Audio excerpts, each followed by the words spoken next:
দ্বীনের মূল হলো ইসলাম। সবাই বলেন তো দ্বীনের মূল কি? ইসলাম।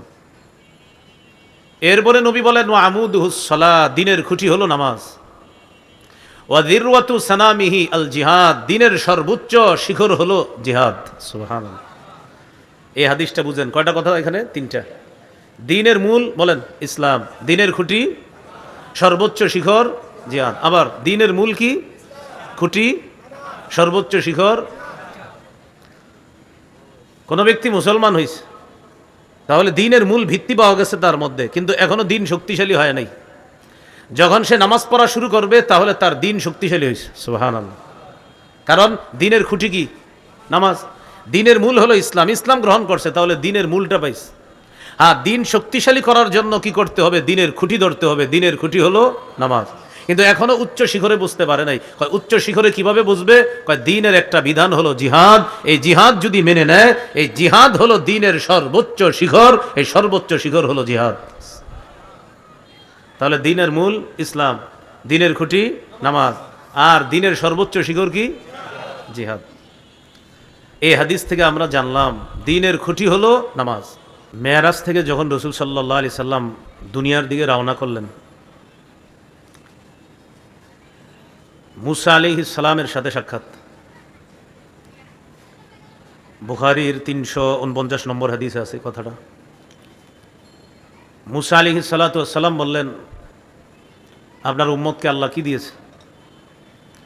রাসূলুল্লাহ সাল্লাল্লাহু আলাইহি ওয়াসাল্লাম বললেন 50 ওয়াক্ত নামাজ। মুসা আলাইহিস সালাতু ওয়াস সালাম বললেন, আপনার উম্মত 50 ওয়াক্ত নামাজ এই পড়ার সামর্থ্য রাখে না, এটা তাদের জন্য কষ্টকর হবে, আরো কমায় আনেন। রাসূলুল্লাহ সাল্লাল্লাহু আলাইহি ওয়াসাল্লাম আল্লাহর কাছে গেলেন, আল্লাহ কমায় দিলেন। এইভাবে বারবার নবীজি আল্লাহর কাছে যায়, আবার মুসা নবীর সাথে সাক্ষাৎ হয়। তিনি বারবার জিজ্ঞাসা করে কত ওক্ত? তো 5 ওক্ত কমাইলে যা যা থাকে এটা বলে। সর্বশেষ 5 ওক্ত কমাইতে কমাইতে 50 ওক্তের মধ্যে 45 ওক্ত কমানো হয়ে গেছে। 5 ওয়াক্ত নামাজ নিয়ে রওনা করলেন। মুসা আলাইহিস সালাতু ওয়াস সালাম বললেন, কত ওক্ত নামাজ? নবী বললেন 5 ওক্ত। মুসা নবী বললেন, এটাও এরা ভালোভাবে পড়বে না, আরো কমায় আনেন। রাসূলুল্লাহ সাল্লাল্লাহু আলাইহি ওয়াসাল্লাম বললেন, আমার রবের কাছে আর কমানোর বিষয়ে আমি আবদার করব না, আমার লজ্জা লাগতেছে। 45 ওক্ত কমায় দিস, থাক 5 ওক্ত থাক, আর কমানোর কথা বলবো না, আমার লজ্জা করতেছে। রাসূলুল্লাহ সাল্লাল্লাহু আলাইহি ওয়াসাল্লাম 5 ওক্ত নামাজ নিয়ে রওনা করলেন। আল্লাহ তাআলা রাসূল সাল্লাল্লাহু আলাইহি সাল্লামকে বললেন, হাবিব, নির্ধারণ করেছিলাম 50 ওক্ত, আপনার আবেদনের পরিপ্রেক্ষিতে আমি কমাইতে কমাইতে 45 ওক্ত কমিয়ে দিলাম। 5 ওক্ত নিয়ে আপনি রওনা করলেন। আপনার উম্মত যদি 5 ওক্ত পড়ে, সব 50 ওক্তেরই ঠিক থাকবে। এই বিষয়টার প্রতি লক্ষ্য রেখে আপনাদের সামনে তেলাওয়াত করেছি সূরা নিসার 103 নম্বর আয়াত। আয়াতে আল্লাহ বলেন, ইন্নাস সালাতা কানাত আলাল মুমিনিনা কিতাবাম মাওকুতা, নিশ্চয়ই মুমিনদের উপর সময় মতো নামাজ পড়া ফরজ। মুমিনদের উপর সময় মতো নামাজ পড়া ফরজ। এই বিষয়ে কয়েকটি কথা আমরা জানব। প্রথম কথা হলো, নামাজ ইসলাম যেই 5টি ভিত্তির উপর প্রতিষ্ঠিত করা হয়েছে, এই 5টির মধ্যে অন্যতম একটি ভিত্তি হলো নামাজ। সহিহ বুখারীর 8 নম্বর হাদিস। এই হাদিসে আছে রাসূলুল্লাহ সাল্লাল্লাহু আলাইহি ওয়াসাল্লাম বলেন, বুনিয়াল ইসলামু আলা খামসিন, ইসলামকে প্রতিষ্ঠিত করা হয়েছে 5টি ভিত্তির উপর।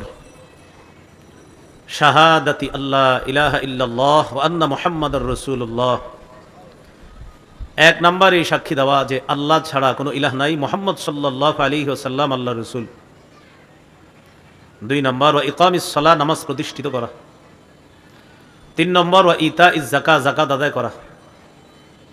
4 নম্বর আল হজ্জি, হজ করা। 5 নম্বর সৌমি রমাদান, রমজানের রোজা রাখা। এই 5 ভিত্তির মধ্যে দ্বিতীয় ভিত্তিটার নাম হলো নামাজ। আজকের আলোচনার দ্বিতীয় কথা, নামাজ ইসলামের যে রুকুন আছে, রুকুনের মধ্যে অন্যতম গুরুত্বপূর্ণ একটি রুকুন হলো নামাজ। সহিহ বুখারীর বর্ণনা ৭৩৭৩ নম্বর হাদিস। এই হাদিসের মধ্যে আছে, লাম্মা বাআসান নবী সাল্লাল্লাহু আলাইহি ওয়াসাল্লাম মুআয ইবনে জাবালিন ইলা নাহবিল ইয়ামান। রাসূলুল্লাহ সাল্লাল্লাহু আলাইহি ওয়াসাল্লাম যখন তার সাহাবী মুআয ইবনে জাবাল রাদিয়াল্লাহু তাআলা আনহুকে ইয়ামান দেশের দিকে প্রেরণ করলেন, নবীজি মুআয ইবনে জাবালকে বললেন, মুআয, ইন্নাকা তাকদামু আলা কওমিন মিন আহলিল কিতাব, তুমি এমন এক জাতির কাছে যাইতেছো যেই জাতি হলো আহলে কিতাব। তাদের কাছে যাওয়ার পর সর্বপ্রথম তাদেরকে যে দাওয়াত দিবা তুমি, আইয়ুহিদুল্লাহ, তারা যেন আল্লাহর একত্ববাদ স্বীকার করে, এই একত্ববাদের দাওয়াত দিবা। ফাইন আরফু জালিকা, তারা যদি আল্লাহর একত্ববাদের বিষয়টা জেনে নেয়, এই বিদ্যা অর্জন করার পর এই বিষয়টা যদি তারা মেনে নেয়, দ্বিতীয় নম্বরে তাদেরকে জানায়া দিবা, আখবিরহুম আন্নাল্লাহ, তুমি তাদেরকে এই সংবাদ দিবা যে আল্লাহ কদ ফারাদা আলাইহিম খামসা সালাওয়াতিন, আল্লাহ পাক রব্বুল আলামিন তাদের উপর ৫ ওয়াক্ত নামাজ ফরজ করেছেন। ফি ইয়াউমিহিম ওয়া লাইলাতিহিম, দিনে এবং রাতে আল্লাহ তাদের উপর ৫ ওয়াক্ত নামাজ ফরজ করেছেন। তাহলে ১ নাম্বার তাওহীদের দাওয়াত দিবা, ২ নাম্বার তাদেরকে ইসলামের অন্যতম গুরুত্বপূর্ণ রুকুনের দাওয়াত দিবা, সেটা হলো কি, যে আল্লাহ তাদের উপর দিনে এবং রাতে ৫ ওয়াক্ত নামাজ ফরজ করেছে, এই দাওয়াত দিবা। এই হলো আজকের দ্বিতীয় কথা আমরা জানলাম। প্রথম কথা জানলাম ইসলামের ৫ ভিত্তির একটা হলো নামাজ, দ্বিতীয়টা জানলাম ইসলামের অন্যতম গুরুত্বপূর্ণ একটি রুকন হলো নামাজ। ৩ নাম্বার কথা, আল্লাহ তাআলা সর্ব অবস্থায় নামাজের প্রতি যত্ন নেওয়ার আদেশ করেছেন। সর্ব অবস্থায়, মুকিম অবস্থায় থাকলেও নামাজের গুরুত্ব দিতে হবে, মুসাফির অবস্থায় থাকলেও নামাজের গুরুত্ব দিতে হবে, সুস্থ থাকলেও নামাজের গুরুত্ব দিতে হবে, অসুস্থ থাকলেও নামাজের গুরুত্ব দিতে হবে, স্বাধীন দেশে বসবাস করলেও নামাজের গুরুত্ব দিতে হবে, পরাধীন দেশে যদি কোনো মুসলমান বসবাস করেন সেখানেও নামাজের গুরুত্ব দিতে হবে, যুদ্ধ কবলিত কোনো রাষ্ট্রে যদি বসবাস করে সেখানেও নামাজের প্রতি যত্নবান হতে হবে মুসলমান। সূরা বাকারা ২৩৮ নম্বর আয়াতে আল্লাহ বলেন, হাফিজু আলাস সালাওয়াত, তোমরা নামাজ সমূহের প্রতি যত্নবান হও। যে কোনো অবস্থায় থাকবা নামাজের প্রতি যত্নবান হবা। এই বিষয়টি বুঝে আসবে, বুখারীর একটি হাদিস শুনি, সহজে বুঝে আসবে। সহিহ বুখারীর 1117 নম্বর হাদিস। হাদিসের বর্ণনাকারী সাহাবীর নাম ইমরান ইবনে হুসাইন রাদিয়াল্লাহু তাআলা, তিনি বলেন, কানাত বি বাওয়াসির, আমার অর্শরোগ ছিল। অর্শরোগ চিনেন তো? অর্শরোগ। সাহাবী বলেন, আমার অর্শরোগ হয়েছে। এখন আমার যে অর্শরোগ, এই অবস্থা আমি নামাজ পড়ব কিভাবে, এই মাসালা জিজ্ঞাসা করলাম নবীর কাছে। সাআলতুন নবিয়্যা সাল্লাল্লাহু আলাইহি ওয়াসাল্লাম আনিস সালাহ, আমি নবীজির কাছে মাসালা জানতে চাইলাম, হুজুর আমার তো অর্শরোগ আছে, আমার নামাজের কি মাসালা? রাসূলুল্লাহ সাল্লাল্লাহু আলাইহি ওয়াসাল্লাম বললেন, সাল্লি কাইমান, তুমি দাঁড়িয়ে নামাজ পড়বা। ফাইল্লাম তাস্তাতি, যদি দাঁড়িয়ে পড়তে সক্ষম না হও, ফাকাইদান, বসে নামাজ পড়বা। ফাইল্লাম তাস্তাতি কাইদান, যদি বসে নামাজ পড়তে সক্ষম না হও, ফাআলা জামবিন, তাহলে শুয়ে নামাজ পড়বা। নামাজ ছাড় নাই, দাঁড়িয়ে পারলে পড়বা, না পারলে বসে পড়বা, না পারলে শুয়ে পড়বা। নামাজ কোনো মাফ নাই, যেভাবে পারো নামাজ আদায় করতে হবে। আল্লাহ আমাদের সকলকে ইসলামের এই গুরুত্বপূর্ণ বিধান, যে কোনো অবস্থায় হাজারো ব্যস্ততার মধ্যেও সবচেয়ে গুরুত্ব দিয়ে যেন এই বিধান পালন করতে পারি, আল্লাহ তৌফিক দান করেন। চতুর্থ কথা, নামাজ আমাদের নবী ছাড়াও অন্যান্য নবীর শরীয়তের মধ্যেও এই নামাজের বিধান ছিল। সুবহানাল্লাহ। সূরা আম্বিয়ার ৭৩ নম্বর আয়াত। আয়াতের মাঝামাঝি জায়গায় আল্লাহ বলেন, ওয়া আওহাইনা ইলাইহিম ফি'লাল খায়রাত ওয়া ইকামাস সালাতি ওয়া ইতাআজ যাকাহ, আমি তাদের প্রতি এই মর্মে ওহী প্রেরণ করলাম। তাদের প্রতি, তার মানে একজন নবী না একাধিক? তাদের, একজন না একাধিক? তাদের প্রতি এই মর্মে ওহী প্রেরণ করলাম। ফি'লাল খায়রাত, যে তারা ভালো কাজ করবে, ওয়া ইকামাস সালাহ, নামাজ প্রতিষ্ঠিত করবে, ওয়া ইতাআজ যাকাহ, এবং যাকাত আদায় করবে। এই আয়াত দ্বারা বোঝা যায় আমাদের নবী ছাড়া অন্যান্য নবীর শরীয়তের মধ্যে নামাজ ছিল। হ্যাঁ, ৫ ওয়াক্ত ছিল না, বাকি নামাজ ছিল, বিভিন্ন পদ্ধতি ছিল। এই হলো চতুর্থ কথা। ৫ নাম্বার কথা,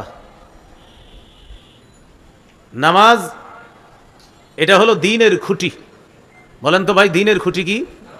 নামাজ। তিরমিজির 2616 নম্বর হাদিস, 2616। এই হাদিসের মধ্যে আসছে, বিশাল বড় হাদিসটা, হাদিসের শেষের দিকে গিয়ে একটা অংশ আসছে। রাসূলুল্লাহ সাল্লাল্লাহু আলাইহি ওয়াসাল্লাম বলেন, রাসুল আমরি আল ইসলাম, দ্বীনের মূল হলো ইসলাম। সবাই বলেন তো, দ্বীনের মূল কি? ইসলাম। এরপরে নবী বলেন, ওয়া আমুদুহুস সালাহ, দ্বীনের খুঁটি হলো নামাজ। ওয়া যিরওয়াতু সানামিহি আল জিহাদ, দ্বীনের সর্বোচ্চ শিখর হলো জিহাদ। সুবহানাল্লাহ। এই হাদিসটা বুঝেন, কয়টা কথা এখানে? তিনটা। দ্বীনের মূল বলেন ইসলাম, দ্বীনের খুঁটি সর্বোচ্চ শিখর জিহাদ। আবার দ্বীনের মূল কি? খুঁটি সর্বোচ্চ শিখর। কোনো ব্যক্তি মুসলমান হয়েছে, তাহলে দ্বীনের মূল ভিত্তি পাওয়া গেছে তার মধ্যে, কিন্তু এখনো দ্বীন শক্তিশালী হয় নাই। যখন সে নামাজ পড়া শুরু করবে তাহলে তার দ্বীন শক্তিশালী হয়েছে। সুবহানাল্লাহ। কারণ দ্বীনের খুঁটি কি? নামাজ। দ্বীনের মূল হলো ইসলাম, ইসলাম গ্রহণ করছে, তাহলে দ্বীনের মূলটা পাইছে। হ্যাঁ, দ্বীন শক্তিশালী করার জন্য কি করতে হবে? দ্বীনের খুঁটি ধরতে হবে। দ্বীনের খুঁটি হলো নামাজ। কিন্তু এখনো উচ্চ শিখরে বুঝতে পারে নাই। উচ্চ শিখরে কিভাবে বুঝবে? দ্বীনের একটা বিধান হলো জিহাদ। এই জিহাদ যদি মেনে নেয়, এই জিহাদ হলো দ্বীনের সর্বোচ্চ শিখর, এই সর্বোচ্চ শিখর হলো জিহাদ। তাহলে দ্বীনের মূল ইসলাম, দ্বীনের খুঁটি নামাজ, আর দ্বীনের সর্বোচ্চ শিখর কি? জিহাদ। এই হাদিস থেকে আমরা জানলাম দ্বীনের খুঁটি হলো নামাজ। এ হলো আজকের 5 নাম্বার কথা। আজকের আলোচনার 6 নম্বর কথা, রাসূলুল্লাহ সাল্লাল্লাহু আলাইহি ওয়াসাল্লামের জীবনের সর্বশেষ ওসিয়ত উম্মতের প্রতি, মানে ইন্তেকালের আগে সর্বশেষ ওসিয়ত নামাজ। সবাই জোরে বলবেন, আমার নবী দুনিয়া থেকে যে বিদায় নিছেন, বিদায় নেওয়ার আগে সর্বশেষ ওসিয়তটা কি? নামাজ। দলিল আবু দাউদ হাদিসের কিতাব 5156 নম্বর হাদিস। হাদিসের বর্ণনাকারী আলী ইবনে আবি তালেব রাদিয়াল্লাহু তাআলা তিনি বলেন, রাসূলুল্লাহ সাল্লাল্লাহু আলাইহি ওয়াসাল্লামের সর্বশেষ কথা ছিল আস-সালাত, আস-সালাত, ইত্তাকুল্লাহা ফিমা মালাকাত আইমানুকুম। এটা এক বর্ণনায়। অন্য বর্ণনায় আস-সালাত ওয়া মা মালাকাত আইমানুকুম। আবু দাউদের যে বর্ণনাটি বললাম, এখানে আসছে আস-সালাত, আস-সালাত, ইত্তাকুল্লাহা ফিমা মালাকাত আইমানুকুম। ইবনে মাজার বর্ণনা আস-সালাত ওয়া মা মালাকাত আইমানুকুম। আমার উম্মত, নামাজ, নামাজ। এই নামাজ, নামাজ মানে নামাজের প্রতি যত্নবান হও, নামাজের প্রতি যত্নবান হও। আর তোমাদের অধীনস্থ গোলাম চাকর বাকর যারা, তাদের ব্যাপারে তোমরা আল্লাহকে ভয় করো। এই কথাটা ছিল উম্মতের প্রতি নবীর জীবনের সর্বশেষ ওসিয়ত। প্রিয় মুসলমান ভাইয়েরা, আমি সহ সবাই বলেন তো, আমাদের নবীর জীবনের সর্বশেষ ওসিয়তটা কি? এই হলো 6 নম্বর কথা। আজকের আলোচনার 7 নম্বর আলোচনা, নামাজের গুরুত্ব। নামাজের গুরুত্বে আমরা কয়েকটি হাদিস মন দিয়ে শুনব। নাসাই শরীফের হাদিস 3939 নম্বর হাদিস। এই হাদিসের মধ্যে আছে, রাসূলুল্লাহ সাল্লাল্লাহু আলাইহি ওয়াসাল্লাম বলেন, হুব্বিবা ইলাইয়া মিনাদ দুনিয়া আন-নিসা ওয়া তিবু ওয়া জুইলা কুররাতু আইনি ফিস সালাহ। রাসূলুল্লাহ সাল্লাল্লাহু আলাইহি ওয়াসাল্লাম বলেন, এই পৃথিবীর মধ্য থেকে 3টি জিনিস আমার কাছে প্রিয় করে দেওয়া হয়েছে। আমাদের নবীর কাছে 3টি জিনিস প্রিয় করে দেওয়া হয়েছে। 1 নাম্বার আন-নিসা, মা জাতি, মা জাতি নবীর কাছে খুব প্রিয়। 2 নাম্বার অতীব, সুগন্ধি। 3 নাম্বার জুইলা কুররাতু আইনি ফিস সালাহ। নবীজি বলেন, নামাজের মধ্যে আমার চোখের শীতলতা রাখা হয়েছে। এর মানে আমার নবী নামাজে দাঁড়াইলে সবচেয়ে বেশি আনন্দ পাইতেন। তো নবী বলেন, আমার চোখের শীতলতা, এটা করে দেওয়া হয়েছে কি? নামাজ। নামাজটাই ছিল আমার চোখের শীতলতা। এখান থেকে বুঝে আসে নামাজের গুরুত্ব, যে নবী বলেন পৃথিবীর 3টা জিনিস আমার কাছে সবচেয়ে প্রিয় করে দেওয়া হয়েছে, এই 3টার মধ্যে একটা হলো নামাজ। নামাজের গুরুত্বের মধ্যে আরেকটা হাদিস শুনি আমরা। সহিহ বুখারীর বর্ণনা 4836 নম্বর হাদিস। এই হাদিসের বর্ণনাকারী সাহাবীর নাম মুগীরা ইবনে শুবা রাদিয়াল্লাহু তাআলা আনহু। তিনি বলেন, কামান নবী সাল্লাল্লাহু আলাইহি ওয়াসাল্লাম, নবীজি নামাজের মধ্যে এত অধিক সময় দাঁড়িয়ে থাকতেন, হাত্তা তাওয়াররামাত কদামাহ, দাঁড়িয়ে থাকতে থাকতে নবীর 2 পা মুবারক ফুলে যেত। কিলা লাহু, নবীকে বলা হতো, গফরাল্লাহু লাকা মা তাকদ্দামা মিন যামবিকা ওয়া মা তাআখার। হুজুর, আপনার আগে পরে কোনো গুনাহ নাই, সব মাফ। কোনো গুনাহ নাই আপনার, তো কোনো গুনাহই নাই, আপনি এত লম্বা সময় নামাজে দাঁড়িয়ে থাকেন, আপনার পা মুবারক ফুলে যায়। রাসূলুল্লাহ সাল্লাল্লাহু আলাইহি ওয়াসাল্লাম জবাব দিতেন, আফালা আকুনু আবদান শাকুরা, আমি কি আল্লাহর শুকর গুজারি বান্দা হব না?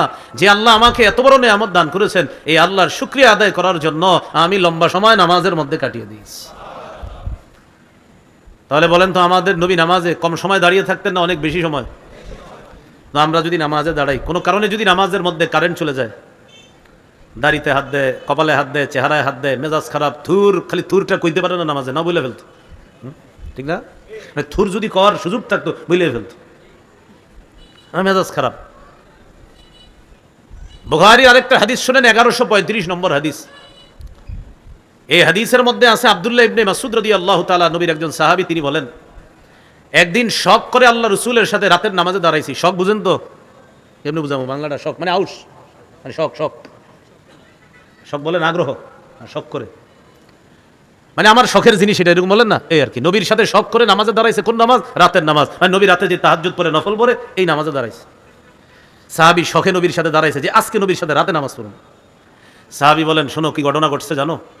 লাম ইয়াজাল কাইমান, তিনি ইমাম, আমি হইলাম মুক্তাদি। এত লম্বা সময় নবী নামাজে দাঁড়ায় রয়েছে, আমি মনে মনে একটা নিয়ত করে ফেলছি যে নিয়তটা বেশি সুন্দর না।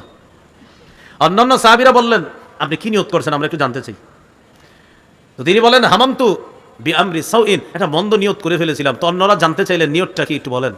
তিনি বললেন, হামামতু আন আকউদা ওয়া আদারান নাবিয়্যা সাল্লাল্লাহু আলাইহি ওয়াসাল্লাম, আমি নিয়ত করে ফেলেছিলাম নবী এত সময় লম্বা সময় নামাজে দাঁড়িয়ে আছে, আমি নিয়ত করে ফেলেছিলাম আমি বসে যাব, নবীরে ছেড়ে দিব, মানে আমি ইক্তেদা সাইরা বসে যাই, নবী নামাজ পড়ুক। চিন্তা করেন, সাহাবীদের নামাজ আমাদের চাইতে অনেক গুরুত্বপূর্ণ ছিল তাদের নামাজ, তারাও লম্বা সময় নামাজ পড়তেন, কিন্তু সাহাবী বলেন নবী এত লম্বা সময় নামাজে দাঁড়িয়ে থাকতেন যে আমি নিয়তি করে ফেললাম, বসে যাই, ইক্তেদা ছেড়ে দিই। সুবহানাল্লাহ। হ্যাঁ, তাহলে আমার আপনার নামাজের কি পরিমাণ গুরুত্ব দেওয়া দরকার।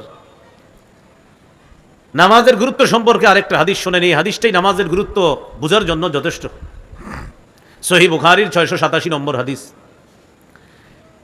এই হাদিসে আছে রাসূল সাল্লাল্লাহু আলাইহি সাল্লামের সহধর্মিনী আমাদের আম্মাজান উম্মুল মুমিনিন আয়েশা সিদ্দিকা রাদিয়াল্লাহু তাআলা আনহাকে জিজ্ঞাসা করা হয়েছে, নবীর ইন্তেকালের আগের অসুস্থতাকালীন সম্পর্কে জিজ্ঞাসা করা হয়েছে। নবী ইন্তেকালের আগে প্রায় টানা 13 দিনের মতো অসুস্থ ছিলেন, তো ওই অসুস্থকালীন সম্পর্কে জিজ্ঞাসা করা হয়েছে। আম্মাজান বলেন, ওই সময়ের কথা তোমাদেরকে কি বলবো, একদিনের ঘটনা শোনো। একটু আগে যেই নামাজটা গেছে, কোন নামাজ? এশার নামাজ। একদিন এশার নামাজের সময় সাহাবীরা মসজিদে অপেক্ষা করতেছে। রাসূলুল্লাহ সাল্লাল্লাহু আলাইহি সাল্লাম প্রচন্ড অসুস্থ হয়ে গেছে। আম্মাজান আয়েশা সিদ্দিকা রাদিয়াল্লাহু তাআলা আনহাকে নবীজি জিজ্ঞাসা করলেন, ঘরের সদস্য যারা আরো তাদেরকে জিজ্ঞাসা করলেন, আসাল্লান নাস, আচ্ছা সাহাবীরা কি নামাজ পড়ছে? আম্মাজান জবাব দিলেন, লা হুম ইয়ান্তাজিরুনা, হুজুর সাহাবীরা এখনো নামাজ পড়ে নাই, তারা আপনার অপেক্ষায় আছে, আপনি যাবেন, আপনার ইমামতিতে তারা নামাজ পড়বে। রাসূলুল্লাহ সাল্লাল্লাহু আলাইহি ওয়াসাল্লাম বললেন, দাউলি মাআন ফিল মিখতাব, গোসলের পাত্রে এক পাত্র পানি আনো। পানি আনার পর ফাগতাসালা, রাসূল সাল্লাল্লাহু আলাইহি সাল্লাম গোসল করলেন। গোসল করার পর নবীজি যখন নিজের একটু হালকা অনুভব করলেন, গোসল করার পর মানে একটু ভালো লাগে তো শরীরটা, জাহাবালিয়া নুআ, যাওয়ার জন্য নবীজি একটু উঠার জন্য উদ্যত হলেন, যে নবীজি উঠে দাঁড়াবে, তারপর মসজিদে যাবে। যেই মাত্র নবী উঠে দাঁড়াবেন মসজিদে যাওয়ার জন্য, উগমিয়া আলাই, সাথে সাথে আবার বেহুশ হয়ে গেছে, মানে প্রচুর অসুস্থ। বেহুশ হওয়ার পর সুম্মা আফাকা, হুশ ফিরে আসছে একটু পরে। হুশ ফিরে আসার পর রাসূলুল্লাহ সাল্লাল্লাহু আলাইহি সাল্লাম বললেন, আসাল্লান নাস, সাহাবীরা নামাজ পড়ছে? জবাব দেওয়া হলো, লা, এখনো পড়ে নাই, হুম ইয়ান্তাজিরুনা, তারা আপনার অপেক্ষা আছে। নবীজি বললেন, দাউলি মাআন ফিল মিখতাব, তাহলে ঠিক আছে পানি আনো গোসলের পাত্রে, আবার পানি আনো। আবার পানি আনছে, আনার পর ইগতাসালা, নবী গোসল করলেন, পুরা শরীরটা ভালোভাবে ধৌত করলেন। গোসল করার পর জাহাবালিয়া নুআ, মসজিদে যাওয়ার জন্য যেই মাত্র নবী একটু উঠে দাঁড়াবে, উগমিয়া আলাই, আবার বেহুশ হয়ে গেছে। আপনারা বুঝতেছেন তো সবাই?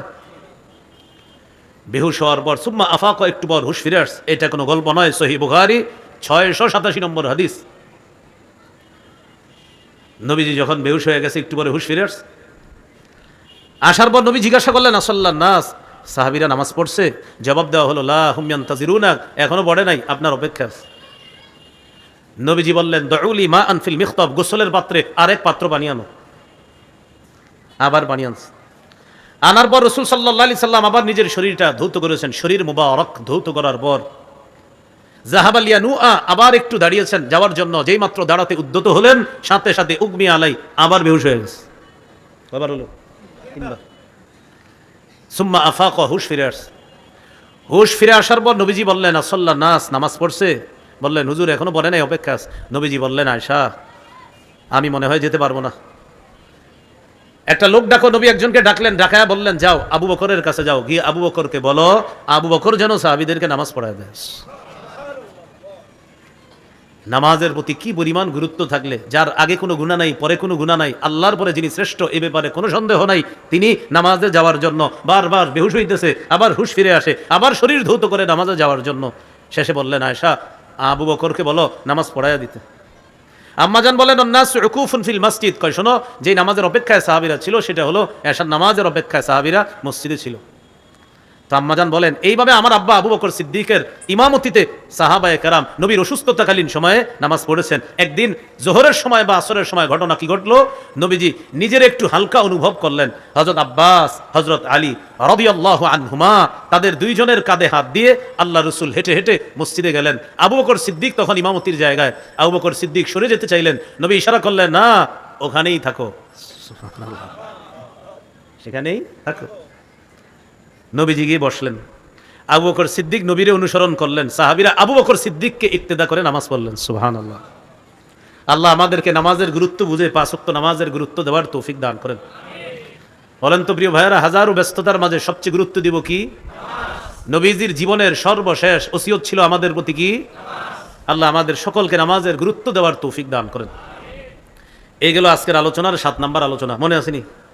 7 নাম্বার নামাজের গুরুত্ব গেল। আজকের আলোচনার 8 নাম্বার আলোচনা, নামাজের উপকারিতা। নামাজ পড়লে কি উপকার? নামাজের 1 নাম্বার উপকার, নামাজ পড়লে অন্তরে আল্লাহ প্রদত্ত একটা প্রশান্তি আল্লাহ দান করেন। সুবহানাল্লাহ। আজকের আলোচনার 9 নাম্বার আলোচনা একটু সংক্ষেপে। সেই আলোচনাটা হলো জামাতে নামাজ। বলেন তো সবাই কি বলছি? পুরুষ যারা আছি আমরা ওজোর ছাড়া জামাত ছাড়বো না। বুখারীর বর্ণনা, রাসূল সাল্লাল্লাহু আলাইহি সাল্লাম বলেন, জামাতে নামাজ পড়া একাকী নামাজ পড়ার চাইতে 27 দারাজা, 27 গুণ বেশি সওয়াব। বলেন কয় গুণ বেশি সওয়াব? 27 গুণ বেশি সওয়াব জামাতে নামাজ পড়া। জামাতে নামাজ পড়বো তো ইনশাআল্লাহ। এক ব্যক্তি নবীর কাছে আইসা বলে, হুজুর আমার দ্বারা একটা বড় ভুল হয়ে গেছে। ভুলটা কি? তো বলছে এই ভুল। নবীজি কিচ্ছু বললেন না। ইতিমধ্যে জামাতের সময় হয়ে গেছে। নামাজ পড়লেন, নবীজি ইমামতি করলেন, নামাজ শেষ হলো। ওই ব্যক্তি দাঁড়িয়ে বলতেছে, হুজুর আমার বিচারটা করবেন না, আমি যে বড় অপরাধ করছি আপনি আমার উপরে বিচার প্রয়োগ করেন। আকিমহু আলাইয়া হাদ্দান, হুজুর আমার উপরে আপনি বিচার প্রয়োগ করেন, দুনিয়াতেই শাস্তি দিয়ে দেন, আখিরাতে যেন শাস্তি না পাই। নবীজি তাকে বললেন, আহাদারতাস সালাতা মা'ানা, তুমি কি আমাদের সাথে জামাতে নামাজ পড়ছো? এই যে মাত্র জামাত পড়লাম আমরা। তিনি বললেন, জি আমি আপনাদের সাথে জামাতে নামাজ পড়ছি। নবীজি বললেন, জামাতে নামাজ পড়ার কারণে তুমি যে সমস্যার কথা বলছো আল্লাহ মাফ করে দিস। তাহলে শুধু নামাজ না জামাতে নামাজ? সময় ছাড়া না সময় মতো? এই হলো আজকের 9 নাম্বার আলোচনা। আজকের সর্বশেষ 10 নাম্বার আলোচনা। আমরা নামাজ প্রতিদিন শুরু করব জোহর দিয়ে। কি দিয়ে? সবাই জোরে বলেন, আরো জোরে।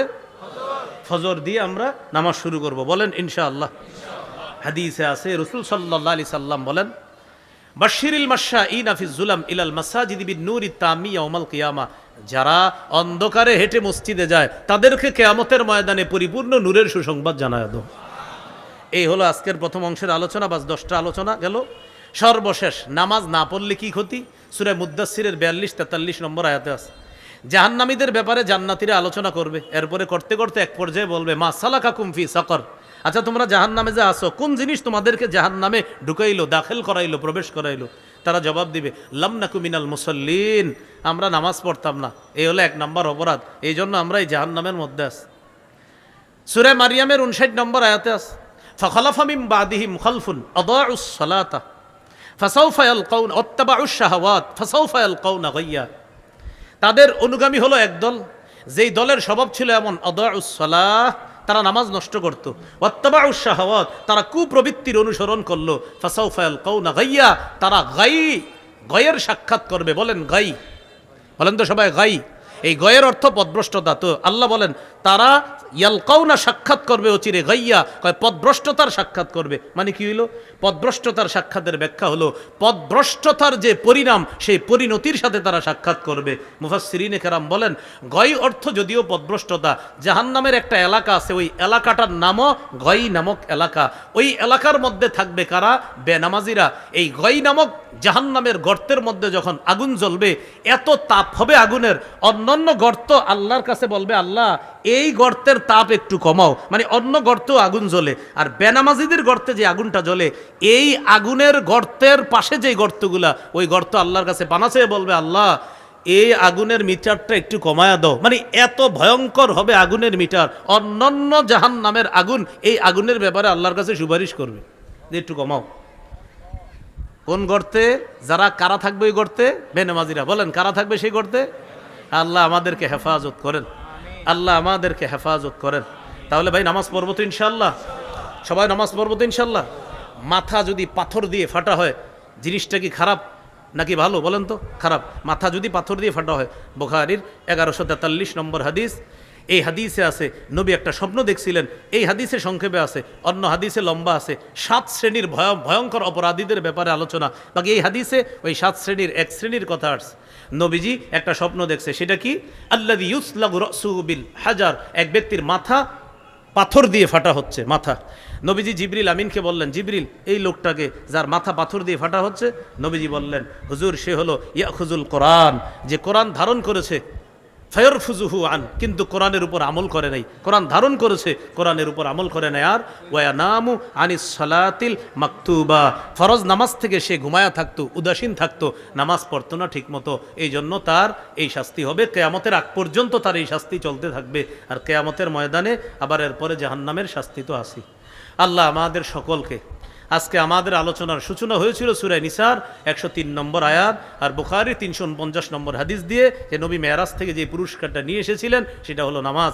এই জন্য আমরা সবাই একবার ওই মোহাব্বতের কথাটা আবার বলি। বলেন সবাই, হাজারো ব্যস্ততার মাঝে, আবার হাজারো ব্যস্ততার মাঝে সবচেয়ে গুরুত্ব দিব নামাজ। তাহলে সফরে থাকি, মুকিম অবস্থায় থাকি, মুসাফির থাকি, সুস্থ থাকি, অসুস্থ থাকি, নিরাপদ থাকি, অনিরাপদ থাকি, জেলখানায় থাকি, বাহিরে থাকি, স্বাধীন দেশে থাকি, পরাধীন দেশে থাকি, যুদ্ধ কবলিত এলাকায় থাকি, হাজারো ব্যস্ততার মাঝে একটি কাজ সবচেয়ে গুরুত্ব দিয়ে করতে হবে। বলেন সেটা কি? আল্লাহ আমাদের সকলকে আবার যেন জান্নাতে দেখা করায় দেয়, এই প্রত্যাশায় আজকে এই পর্যন্ত আমরা উঠাউঠি করব না। এক আলোচনা শেষ হলে আরেক আলোচক শুরু করার আগে মাঝখানে একটু উঠাউঠির মতো একটা খারাপ পরিবেশ মাহফিলে সৃষ্টি হয়, এরকম যেন পরিবেশ সৃষ্টি না হয়। আজকের জন্য মুসাফাহা করা জরুরি না, প্রয়োজন নাই। আপনারা যারা এখানে আছেন সবার সাথে মনে করেন দোয়া হয়ে গেছে, মুসাফা এটা ঠিক আছে, এটা সুন্দর বিধান, কিন্তু মাহফিলের বিধান এটা এখন এটাই, মুসাফা না করে পরের আলোচক যিনি তাকে স্বাগত জানিয়ে তার আলোচনা শোনা। তাহলে আমরা মুসাফার জন্য কেউ উঠবো না আশেপাশ থেকে, ঠিক আছে তো সবাই? ইনশাল্লাহ আমরা ধীরস্থিরভাবে বসে থাকবো ইনশাল্লাহ। আমাদের হযরত মাওলানা কারি মুফতি আব্দুর রহিম আল মাদানী হাফিজাহুল্লাহ আলোচনা করবে, তার আলোচনা আমরা শুনবো, আমল করব। আসসালাম।